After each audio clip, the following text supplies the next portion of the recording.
Prince के साथ। चलिए चलते हैं वचन पर। भजन संहिता 78। उसने उनके लिए खाने को मन्ना बरसाया और उन्हें स्वर्ग का अन्न दिया। उनको शूरवीरों की सी रोटी मिली, उसने उनको मनमाना भोजन दिया। मुझे एक कथन पसंद है, उनको शूरवीरों की सी रोटी मिली और फिर भी स्वर्गदूतों का भोजन मिला। ये इतना सही नहीं है। इब्रानियों में इसके लिए शब्द है, इब्रानियों में लिखा है गिब्रिम, मेलाखाइट बिल्कुल भी नहीं, जो होता है स्वर्गदूत। आम शब्द स्वर्गदूत में इसलिए इब्री में अलग है। तो यहां शब्द है यंग का अनुवाद जो कि दिखाता है शूरवीरों का भोजन। यह स्वर्गदूतों का भोजन नहीं है, यह शूरवीरों का भोजन है जिसे उनमें से हर एक ने खाया। प्रभु खिलाना चाहते हैं। वो कहते हैं उन्होंने इजराइल की संतान को शूरवीरों का भोजन खिलाया। और ये क्या है? स्वर्ग से बरसाया मन्ना। मन्ना और स्वर्ग की रोटी। मन्ना जो हर दिन आता था जब वो जागते थे। बाइबल इसे इतनी सुंदरता से बताती है। गिनती 11:9 में लिखा है, जब रात को छावनी में ओस पड़ती थी तब उसके साथ मन्ना भी गिरता था। इसकी ओर देखिए, जब रात को छावनी में ओस पड़ती थी तब उसके साथ मन्ना भी गिरता था। खामोश रात। जब रात आई तभी यीशु का जन्म हुआ था। जब ओस गिरी, परमेश्वर का अनुग्रह ओस की तरह है। मन्ना वहां जमीन पर नहीं गिरा था, वो ओस पर गिरा था। वो ताजा था, वो कभी गंदा नहीं था। वो जमीन पर कभी नहीं गिरा, वो गिरा था ओस पर। ओस परमेश्वर का अनुग्रह है। ये यीशु का चित्र है। मन्ना जो स्वर्ग से आया। याद करें यीशु ने लोगों से क्या कहा था? तुम्हारे पूर्वजों ने मन्ना खाया। उन्होंने इजराइल के लोगों को बताया था तुम्हारे पूर्वजों ने मन्ना खाया था और वो मर चुके हैं, पर मैं जीवन की रोटी हूं, स्वर्ग से आई हुई। अगर मनुष्य मुझे खाता है वो कभी नहीं मरेगा। अब इसके बारे में सोचिए, वो किस मृत्यु की बात कर रहा था? सबसे पहले वो बता रहा था तुम्हारे पूर्वजों ने निर्जन प्रदेश में मन्ना खाया पर वो मर गए। वो कैसे मरे? वो मरे शारीरिक रूप से। ये बहुत स्पष्ट है। फिर वो कहता है कि मैं स्वर्ग से उतरी हुई सच्चे जीवन की रोटी हूं। अगर कोई मनुष्य मुझे खाता है तो वो कभी नहीं मरेगा। वो कभी नहीं मरेगा। वाह। और फिर बाद में वो कहता है कि जो कोई भी, उन्होंने ग्रीक का इस्तेमाल किया था, जो कोई भी चबाएगा मेरा मांस और मेरा लहू पिएगा। जब तक आप मेरा मांस नहीं चबाते, मेरा लहू नहीं पीते हैं, आप में कोई जीवन नहीं है। यह बहुत ज्यादा लगता है। बहुत से लोग इस शास्त्रांश को यीशु में विश्वास करने की अभिव्यक्ति मानते हैं, पर यीशु इसे विशेष तौर पर कहते हैं। उन्होंने अपनी देह की बात की, उनका शरीर और उनका लहू खाना। मुझे लगता है कि हमने यहां कुछ मिस किया है। हां, आप कम्युनियन खाकर नए सिरे से जन्म नहीं लेते हैं, पर आपको मिलता है उनका जीवन जब भी आप उसे ग्रहण करते हैं। उनका पार पाने वाला जीवन, उनका शाही जीवन, उनका रोग मुक्त जीवन, जब भी आप उसे ग्रहण करते हैं, शरीर का जीवन लहू में होता है। आमीन। और वो जीवन आपके लिए उपलब्ध है कम्युनियन द्वारा। कम्युनियन के द्वारा। मैं आपको बता दूं इजराइल को क्या हुआ था 40 वर्ष उस निर्जन स्थान में। वो मन्ना के आदी हो चुके थे। और गिनती 11 में आप इसे देखें, गिनती 11 उसी अध्याय में। चलिए वापस चलते हैं। इसमें लिखा, उन्होंने शिकायत करते हुए कहा कि हमें वो मछलियां स्मरण हैं जो हम मिस्र में सेत मेत में खाया करते थे। नंबर 1, उन्होंने कभी मुफ्त में नहीं खाया। वो गुलाम थे। उन्होंने कहा हमें वो मछलियां स्मरण हैं जो हम मिस्र में सेत मेत में खाया करते थे। वो खीरे, वो खरबूजे, गंदने और प्याज और लहसुन भी। क्या आपने गिने भोजन की वो सारी संख्या? बिल्कुल 6 मनुष्य की गिनती। मछली, खीरे, खरबूज, गंदने, प्याज, लहसुन और ये सब चीजें जो आप खाते हैं, हर कोई जानता है कि आपने वो खाया है। परंतु अब हमारा जी घबरा रहा है। यहां पर इस मन्ना को छोड़कर और कुछ भी दिखाई नहीं पड़ता है। इस संदेश में बाइबल में लिखा है कि हमारे पास कुछ नहीं है, बस मन्ना मन्ना मन्ना मन्ना मन्ना मन्ना मन्ना मन्ना मन्ना मन्ना। ऑलराइट, उन्होंने ये कहा। आप कल्पना कर सकते हैं, स्वर्ग से आया भोजन, शूरवीरों का भोजन, उनके लिए कुछ भी न रह गया। लेकिन हमारा प्राण बिल्कुल सूख गया। हमारे सामने कुछ भी नहीं है। पर पता है, मुझे पता नहीं, पास्टर प्रिंस हमेशा प्रभु यीशु के बारे में उपदेश देते हैं। कोई और सरमन? नहीं दोस्तों, यह सब उसी के बारे में है। पर हर बार जब उसे आप सुनते हैं, वहां कुछ ताजा होता है। आपके जीवन के लिए कुछ सामर्थ्य होता है। जब आप उन्हें देखते हैं तो आप रूपांतरित होते हैं। आप उन्हें देखते हैं, आप तृप्त होते हैं। आप उन्हें देखते हैं, आप उद्धार पाते हैं। आप उन्हें देखते हैं, आप चंगाई पाते हैं। आप उन्हें देखते हैं, आप महिमा पाते हैं। महिमा दर महिमा। आपका विवाह भी रूपांतरित हो सकता है, बस यीशु की ओर देखने भर से। समस्या यह है कि शैतान हमारा ध्यान भटका रहा है, हम यीशु की ओर ना देखें। यीशु की ओर देखने भर से वो जो विश्वास के निर्माता और संपूर्णता है, विश्वास के महान नायकों से दूर देखते हुए भी इब्रानियों 11 में विश्वास द्वारा इब्राहिम, विश्वास द्वारा मूसा, विश्वास द्वारा यहोशू, विश्वास द्वारा उन सब से दूर हटकर देखिए। अगले अध्याय में केवल अकेले यीशु की ओर देखिए। यीशु की ओर देखते हुए वो असफल रहे पर यीशु नहीं हुए। तो जो कोई भी सरमन आपके सामने यीशु को दिखाती है, उसके लिए परमेश्वर का धन्यवाद। वो और कुछ भी नहीं है, बस यीशु यीशु यीशु। जानते उनके साथ क्या हुआ? इस अध्याय के अंत में वहां एक स्थान है, एक निर्जन प्रदेश में, जो कहलाता है कीब्रोत हातावा। कीबर और कुब्रोत इसका मतलब है कब्रें, हातावा मतलब है लालसा या पाप, लालसा का पाप। उन्होंने मन्ना से कुछ अधिक की लालसा की थी, वो सब मर गए और वो निर्जन प्रदेश में दफनाए गए। आपने सोचा वो बात खत्म हो गई, राइट? ये गिनती में है, गिनती की पुस्तक। पर अगर आप अगले कुछ अध्यायों पर जाते हैं, अध्याय 21, यहोवा ने मूसा से कहा और ये घटना घटी, कुछ और हुआ निर्जन प्रदेश में। ये पहले का अध्याय था इसी पुस्तक में। यहां है निर्जन प्रदेश और फिर यहां परमेश्वर के लिए एक आवश्यकता आ पड़ी मूसा को बताने की। यहोवा ने मूसा से कहा कि एक तेज विष वाले सांप की प्रतिमा बनवाकर खंबे से लटका, तब जो सांप से डसा हुआ उसको देख ले, वो जीवित बचेगा। एक विशाला सांप बना, उसे खंबे पर लटका। अब इसे ध्यान से देखिए, ठीक है? वो खंबा इस तरह से और वहां एक क्रूस है ताकि सांप उसके गिर्द लिपट सके। आप मुझे समझ पा रहे हैं? और फिर यीशु ने निकोदेमस को यूहन्ना 3 में कहा, जैसे मूसा ने सर्प को ऊपर उठाया, मनुष्य पुत्र को भी उठाया जाना चाहिए। वो वैसा विशैला सर्प है जो पीतल का सांप जो मूसा द्वारा बनाया गया था। मूसा द्वारा, क्योंकि परमेश्वर ने उसे निर्देश दिया था कि उसे क्रूस पर डाले, उस तस्वीर के रूप में जो आने वाली है जब यीशु क्रूस पर मरे थे। तो जो कोई भी उनको देखता है वो जीवित रहता है। इससे फर्क नहीं पड़ता कि आप कैसे देखते हैं, चाहे आपकी नीली आंखें हो, भूरी हो, काली हो, कोई फर्क नहीं पड़ता है। ये आपकी आंखें नहीं है, ये वो हैं। अपने लक्षणों से हटकर देखिए, अपने अंधकार से हटकर देखिए, आप अपनी परिस्थितियों से हटकर देखिए उसकी उद्धार देने वाली शक्ति की अज्ञानता से। आमीन। बस उसे अकेले देखिए। मुझे अच्छी आमीन मिल सकती है। और जिसने भी दिखा वो जीवित रहा। वहां वैसे लोग थे जो सांप के काटने की ओर देखते थे। ऑलराइट, पर क्या हुआ कि परमेश्वर ने उसकी सुरक्षा की पूरे निर्जन प्रदेश के अनुभव के दौरान क्या हुआ था कि सर्पों का कारण बना सांप। वो अंदर आए। आमीन। और उस स्थल में हमेशा सर्प रहते हैं और ये विषैले सर्प होते हैं। मतलब जब वो आपको काटते हैं तो आपको अपनी रगों में जहर महसूस होता है। ये दरअसल विषैले सांप होते हैं और ये हमेशा मरुस्थल में ही रहते हैं और कभी नुकसान नहीं पहुंचाते हैं जब तक कि उन्हें कुछ हुआ नहीं हो। वचन की ओर देखते हैं इसी अध्याय में कुछ वचन पहले, ठीक है? तो वो परमेश्वर के विरुद्ध बात करने लग गए और मूसा से कहा, तुम लोग हमें मिस्र के जंगल में मरने के लिए क्यों लेकर आए हो? यहाँ न तो रोटी है और न पानी, और हमारे प्राण इस निकम्मी रोटी से बहुत दुखित है। तो यहोवा ने उन लोगों से तेज विष वाले सांप भेजे जो डसने लगे और बहुत से इजरायली मारे गए। मैं आपको ये दिखा रहा हूं क्योंकि ये सारी बातें हुई हमारे लिए एक उदाहरण के रूप में। हम सीख सकें कि यीशु क्रूस पर विषैला सांप, ये किसका चित्र है? देखिए, ये चंगाई का है, राइट? जी हां, उद्धार के साथ साथ चंगाई का है।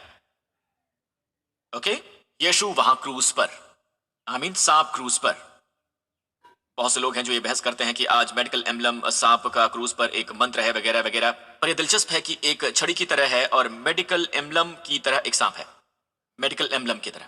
आमीन। तो वो सांपों के द्वारा डसे गए और उपचार है कि क्रूस की तरफ देखना। दरअसल मन्ना जो वो खा रहे थे वो यीशु हैं, मसीह का एक प्रकार। अगर उन्होंने खाया होता, उसके बारे में शिकायत ना की होती, तो वो स्वस्थ रहे होते। सांप के बारे में क्या? वो दूर रखा गया। संसार में बहुत सारे सांप हैं, बहुत से सांप हैं जो आपको डसने वाले हैं। वो आपको इस रोग से डसने वाले हैं, आपको डसने वाले हैं उस बीमारी से, इस बीमारी से, उस बीमारी से। मुझे परवाह नहीं संसार में कितनी और बीमारियां हैं। आप ब्लड टेस्ट करवाते जा सकते हैं, वो काफी नहीं होगा। चाहे आप पूरा ब्लड टेस्ट करवा लें, 4-5 महीने बाद वो वापस आ ही जाते हैं और आपका मन फिर से घूमने लगता है और आप सोचते हैं कि एक बार फिर से ब्लड टेस्ट करवा लें। मैं नहीं कहता कि आपको उसकी जरूरत नहीं है, मैं बस ये कह रहा हूं कि वहां बहुत सी बीमारियां हैं। अगर आप उनमें से हर एक पर फोकस करने वाले हैं, हर प्याज, लहसुन वगैरह वगैरह पर, और इन चीजों को खाने की कोशिश करेंगे या बस यीशु की ओर देखेंगे इसका जवाब पाने को, चाहे आपके पास कुछ भी हो, यीशु ही जवाब है। आमीन। पर उसके बजाय उन्होंने पता है क्या कहा? वहां कोई भोजन और पानी नहीं है, जो बिल्कुल भी सच नहीं है। हर बार उन्हें पानी की जरूरत होती है, पानी वहां उपलब्ध होता है। और उन्होंने मन्ना का वर्णन कैसे किया? हमारे प्राण दुखी हैं। क्या अभिव्यक्ति है ये! हम इस निकम्मी रोटी से बहुत दुखी हैं। ये निकम्मा मूल शब्द है श्राप शब्द के लिए, इसका मतलब है हल्के में लेना, कलाल। बहुत से कम शब्द हैं श्राप के लिए। एक शब्द है अरार और एक शब्द है कलाल। ये दो ही मुख्य शब्द हैं। कलाल का मतलब है उसे हल्के में लेना। हल्के में लेना जो आपकी पत्नी ने कहा या जो कुछ आपके पति ने कहा उसे हल्के में लेना जो आपके बच्चे ने कहा। दरअसल आप उन्हें श्राप दे रहे होते हैं। जबकि शब्द महिमा, ये शब्द महिमा, कावोद, भारीपन, जब आप उनको और उनके शब्दों को वजन देते हैं, आप उनको सुनने के लिए समय निकालते हैं, आंखें और कान, आप उन्हें महिमा दे रहे हैं, आप उन्हें महिमा पहना रहे हैं। आमीन। तो हल्का करना, ये शब्द हल्का करना, उन्होंने ये कहा, किंग जेम्स का संस्करण कहता है, हमारा प्राण इस निकम्मी रोटी से दुखी है। वो मन्ना को निकम्मी रोटी कहते हैं। तो हम कम्युनियन लेते हैं। जानते कुछ लोग क्या कहते हैं? हर दिन कम्युनियन, हर रविवार कम्युनियन, कम्युनियन कम्युनियन कम्युनियन। आमीन। प्लीज चर्च, मैं इसके बारे में उग्र हूं क्योंकि मुझे लगता है कि चर्च इसमें बहुत कमतर रहा है। ओके, तो प्रभु ने विषैले सांप भेजे। ये दिलचस्प है ना, कि जो शूरवीरों का भोजन है, जो शक्तिशालियों के लिए है। आप क्या खाते हैं? किस तरह का भोजन आप करते हैं? लैव व्यवस्था साथ में। अब क्या आप आएंगे लैव व्यवस्था पर? वो क्या है पास्टर? मैं श्राप के अधीन नहीं रहना चाहता हूं। लैव व्यवस्था श्राप नहीं है। लैव व्यवस्था इब्री में शब्द है करीब आना। हाँ, आगे बढ़िए पास्टर, आप सहमत हैं इससे? देखते हैं वो किस किस्म का भोजन करते हैं। एक बलि कहलाती है मेल बलि। आप मेमने को लाते हैं, आप मेमने पर अपना हाथ रखते हैं, ऑलराइट, और मेमना मारा जाता है और ये वेदी पर चढ़ाया जाता है और ये कहलाता है शेलेमिम। शेलेमिम, जिसका मतलब है, ये बहुवचन है, हर क्षेत्र में शांति के लिए, आपके जीवन के हर क्षेत्र में संपूर्णता। ये शब्द है शालोम, कई गुना। शेलेमिम का मतलब है कि आपके शरीर में समृद्धि है, और ये शब्द समृद्धि भी है। ये शब्द है आपके शरीर में संपूर्णता। न केवल यही, आपके मन में भी। सचमुच ये न केवल शांति है बल्कि यह है मेल बलि, बहुवचन। आपके जीवन के हर एक क्षेत्र में, रिश्तों में और उन सब में, जब आप भेंट चढ़ाते हैं तो आप ये बलि देना सीख लेते हैं। आमीन। और ये भेंट अनिवार्य बिल्कुल भी नहीं होती है। यह है कि आप महसूस करें कि परमेश्वर ने आपके जीवन में कुछ किया है। पुराने नियम में बेशक वो ये बलि परमेश्वर के पास लाते थे। तो चलिए इस बलि का अध्ययन करते हैं। ये कहलाती है मेल बलि। इसे क्या होना चाहिए? मेलों की बलि, क्योंकि इब्री में ये है बहुवचन। इसकी ओर देखिए, वो अपने ही हाथों से यहोवा के हव्य को अर्थात छाती समेत चर्बी को लेकर आए, और इससे पहले का वचन ये स्थापित करता है कि यह होम बलि है। कहिए चर्बी छाती के साथ, कहिए चर्बी छाती के साथ, कि छाती हिलाने की भेंट करके यहोवा के सामने हिलाई जाए। तो ये जानवर को मारते हैं। ये मैं ला रहा हूं, ये पाप बलि नहीं है, ये पाप बलि नहीं है। ये लाना पड़ता है जब मैं पाप करता हूं। तो मैं लाता हूं अपनी मेल बलि को, मेरा मेमना। वो याजक जानवर को परखता है, उसमें कोई दाग नहीं है। वो मुझे चाकू देता है, मैं उसे मारता हूं। मैं उस पर पहले हाथ रखता हूं और फिर मैं उसे मारता हूं। और अब ये मेमना वेदी पर रखा जाता है और उसे अलग अलग भागों में काटा जाता है। पर छाती जानवर की चर्बी का सबसे सर्वोत्तम भाग है, ठीक है? उसे वेदी पर जलाया जाता है। याजक चर्बी को तो वेदी पर जलाए, परंतु छाती हारून और उसके पुत्रों की होगी। मतलब छाती हारून और उसके पुत्रों की ही होगी। किसकी? हारून और उसके पुत्रों की। तो छाती का भाग पकाए जाने के बाद, असल में ये पकाया नहीं जाता है, जलाया जाता है, पर ये पकाने जैसा ही है, राइट? और आप जानते हैं छाती के मांस का क्या होता है? छाती दी जाती है याजक को, पहले महायाजक को, और फिर ये भोजन होता है शूरवीरों का, और ये भोजन होता है हारून के सभी बेटों के लिए। अब यहां इसमें प्रकार जो है वो यीशु का हवाला दे रहा है, और आप हारून के बेटे हैं, और हारून उस समय महायाजक था, और आज हमारा महायाजक कौन है? यीशु, और उसके पुत्र हम सब के सब। ओके, समझ गए? जो हमारे पास है सबसे पहले वो हमारे महायाजक का है। क्या आप जानते हैं कि ये वही है जिसकी बलि दी गई थी क्रूस पर हमारी मेल बलि के रूप में? पर उसके बारे में जब हम बाइबल में देखते हैं, हम किसकी उम्मीद करते हैं? हम उम्मीद करते हैं उसके प्रेम की। आप जो खाते हैं आप वही होते हैं, आप जो खाते हैं वही होते हैं। आप यीशु के प्रेम से तृप्त होते हैं, बल्कि यीशु खुद अपने प्रेम को ग्रहण करते हैं। उसके प्रेम का वो कौन सा पहलू? वो इस तथ्य को ग्रहण करते हैं कि वो आपसे प्रेम करते हैं। उन्होंने इसका आनंद लिया। इसका मतलब है कि उनका भोजन है आपको प्रेम करना, उनका पोषण, उनका आनंद है आपसे प्रेम करना। खाना बाइबल में आनंद से जुड़ा हुआ है। वो आपसे प्रेम का आनंद लेते हैं। जरा सोचिए उसके बारे में दोस्तों। वो आपसे प्रेम का आनंद लेते हैं, इतना कि उनके लिए सारा बलिदान कुछ नहीं है उसके मुकाबले जो आनंद उनके सामने है आपको प्रेम करने पर। तो वो अपनी ही छाती को ग्रहण करते हैं और फिर उनके बेटे ग्रहण करते हैं। हम अपने प्रति उनके प्रेम को ग्रहण करते हैं, वो हमारे प्रेम को ग्रहण करते हैं। क्या आप मुझे समझ पा रहे हैं? और कुछ और भी है। न केवल परमेश्वर का वचन इस पर से पर्दा उठाता है, वो सत्य जिनकी हम बात कर रहे हैं, जैसे हम मेल बलि देखते हैं यीशु को ग्रहण करना, आप उनका प्रेम कहाँ पाते हैं? शास्त्र वचन में। आमीन। इस किताब में हम पाते हैं कि यह हमें बताती है कि वो हमसे कितना प्रेम करते हैं। तो हम परमेश्वर के वचन को ग्रहण करते हैं, पर हम कम्युनियन भी ग्रहण करते हैं। जब आप कम्युनियन लेते हैं उसे प्रेम कीजिए, जानते हो कि आपसे प्रेम करते हैं। ऐसे नहीं कि मैं कम्युनियन करने जा रहा हूं, मुझे कम्युनियन करनी ही थी, मैं एक नई सृष्टि हूं। जी हाँ, इसलिए मुझे कम्युनियन लेनी ही पड़ेगी। अगर आपका रवैया ऐसा है तो फिर पता है आपने मिस कर दिया है। ये प्रकाश होना चाहिए कि आप ले रहे हैं कम्युनियन। और कौन दे रहा है? यीशु। कल्पना करें कि हर दिन वो आपके घर में तैयार हो रहे हैं। ऑलराइट, सुबह सुबह सुबह मत सोचिए कि अभी भी आपका इंतजार कर रहे हैं कि आप इसे ग्रहण करें। आप उनके साथ समय बिताया है। हमेशा से लगता है कि वो एक तरीका नहीं माना जाएगा, ये एक नियम नहीं बन जाएगा, ये कुछ ऐसा है जो आप ग्रहण करते हैं, वो नहीं जो आप करते हैं। इब्राहिम ने यीशु से प्राप्त किया, रोटी और दाखमधु यीशु के हाथ में थी, उसने यीशु से पाया था। आमीन, आमीन, आमीन। तो जब आप पाते हैं और ग्रहण करते हैं, बस जान लें कि वो आपसे प्रेम करते हैं। ये मेरा शरीर है जो आपके लिए तोड़ा गया है। इन दो शब्दों को सोचिए, वो दो शब्द आपके लिए, आपके लिए। मेरा शरीर तोड़ा गया आपके लिए, मेरा लहू बहाया गया। किसके लिए था? आपके लिए। आमीन। यीशु का प्रेम महसूस कीजिए, इसे बस जादू की तरह मत खाइए। इसलिए मैं परमेश्वर का धन्यवाद करता हूं कि यह किताब उपलब्ध है। तो इसमें दबी हुई बुद्धिमत्ता बरसों से जिस पर से परमेश्वर ने पर्दा हटाया है, होली कम्युनियन के दौरान इस किताब में डाली जा सकती हैं और लोग पढ़ सकते हैं। आमीन। और सबसे महत्वपूर्ण सच्चाइयां जानना इसके बारे में और उसे ग्रहण करना, आप उसे पा सकते हैं। और इस किताब से गुजरते हुए मुझे एक अनुभव मिला है और वो ये है, मुझे महसूस होता है कि परमेश्वर मुझसे प्रेम करते हैं। अधिक से अधिक यकीन होता जाता है कि परमेश्वर मुझसे प्रेम करते हैं। तो उसके प्रेम को ग्रहण कीजिए। हर बार जब आप सोचते हैं, आप कम्युनियन ले रहे होते हैं, सोचिए उसके कोड़े खाने से मैं चंगा हुआ हूं, पर वो कोड़े उसने क्यों खाए? उन्हें देखिए मार खाते हुए, कोड़े खाते हुए। उनके कोड़े खाने से मैं चंगा हुआ। उनके कोड़े खाने से आपका ब्लड प्रेशर चंगा हुआ। उनके कोड़े खाने से आपका सिर दर्द चला गया। उनके कोड़े खाने से आपका लिवर स्वस्थ हो गया। उनके कोड़े खाने से अब कोई गुर्दे की परेशानी नहीं। उनके कोड़े खाने से आपका हृदय स्वस्थ हो गया। प्रभु आपके हृदय को मजबूत कर रहा है। आपको एक जवान मनुष्य का हृदय मिलेगा, साथ ही 120% की बहाली मिलेगी। और बाइबल कहती है कि उन्होंने फसह पर प्रभु के भोजन को ग्रहण किया। मिस्र में सबसे पहला फसह था वो, और अगले दिन वो बाहर आए, उनमें से कोई भी निर्बल नहीं था। ये शब्द निर्बल वहां इसके लिए भी शब्द है कि वहां कोई भी लड़खड़ा नहीं रहा था। वहां कोई भी लड़खड़ा नहीं रहा था। किसी को भी टांगों की समस्या नहीं थी, क्योंकि वो गुलाम थे और वो दिन रात बस काम करते थे कि पीठें जख्मी थी उनके, टांगे वगैरह, और अब पीठ की कोई समस्या नहीं थी और वो सीधे चल सकते थे। जानते हैं 30 लाख लोगों में से कितने बूढ़े लोग थे?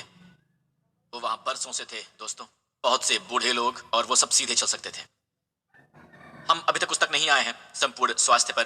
क्यों? बिना शिक्षाओं को जाने मैं क्यों नहीं ले सकता पास्टर प्रिंस? क्योंकि परमेश्वर हर बात में विश्वास पर चलते हैं। विश्वास स्वर्ग की करेंसी है। अगर आप जापान जाते हैं, आपके पास येन होना चाहिए। आमीन। अगर आप यूरोपियन देशों में जाएं, आपके पास होना चाहिए यूरो। आमीन। मैंने सही कहा? परमेश्वर से काम करने का मतलब है कि आप विश्वास दिखाइए, वो आपको आपूर्ति देंगे। और विश्वास कहने से नहीं आता है कि मुझ में विश्वास है, मुझ में विश्वास है। विश्वास आता है सुनने से, सुनने से, परमेश्वर का वचन सुनने और उनकी पुस्तक पढ़ने से। आप परमेश्वर का वचन सुन रहे हैं, इनकी घोषणा इस पुस्तक में की गई है। मैंने किताब का सुझाव दिया क्योंकि मैं स्वयं को जानता हूं। मैं जानता हूं इसमें कोई हड्डियां नहीं है। ऑलराइट, गलत मत समझिए, ये बाइबल नहीं है। आपको बाइबल पढ़नी चाहिए।